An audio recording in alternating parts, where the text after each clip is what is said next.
This is John's Gem number 116. 1 John chapter 5 verse 4. Victory. John says, "This is the victory that has overcome the world, even our faith." Oh, really? We may feel like retorting. Many of us will feel that we have no sort of victory much of the time, or even ever. Unfortunately, that is the way life often is.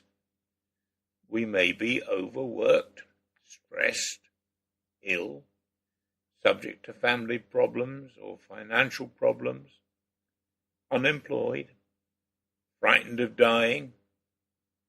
No Christian should ever be afraid of death, but dying can be an uncomfortable process. Frightened of being killed, bored, or whatever. Christians are not invulnerable to those sorts of things. How then can John say that we have a victory because of our faith? In fact, if we look back through this lovely letter he has written, we will see that he deals out a great deal of encouragement to the people he is writing to. In chapter 2, verses 27 and 28, he says, "The anointing you receive from him remains in you. His anointing teaches you about all things, and as that anointing is real, not counterfeit, just as it has taught you, remain in him, so that when he appears we may be confident and unashamed before him at his coming." And then in chapter 3 and verse 21, "Dear friends, if our hearts do not condemn us, we have confidence before God." In 4:17, "This is how love is made complete among us, so that we will have confidence in the day of judgment. In this world we are like Jesus." And in chapter 5 and verse 14, "This is the confidence we have in approaching God, that if we ask anything according to his will, he hears us."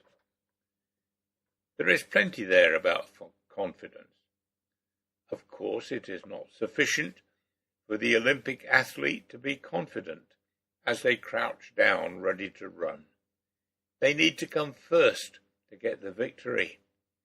But then the victory we are talking about is of quite a different nature. It is a victory in the sense of overcoming all our worries and anxieties, our fears and our failures. How are we to do that? John cleverly parcels up the answers in this short passage of the first 5 verses of this chapter. He starts with, "Everyone who believes that Jesus is the Christ is born of God, and everyone who loves the Father loves his Son as well." And finishes with, "Who is it that overcomes the world? Only the one who believes that Jesus is the Son of God." All that he has said in between, well worth reading if you have a Bible handy, is gathered up between those two statements about believing Jesus is the Messiah and that he is the Son of God. If we keep those two facts well held in our minds, grow from our starting points as the babies of God, and allow the Spirit to work in our lives, we shall overcome. Nothing is more certain.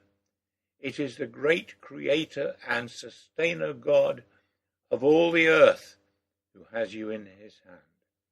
It probably won't be at all obvious to your neighbors that you're operating at a different level to them if they're not believers in Jesus.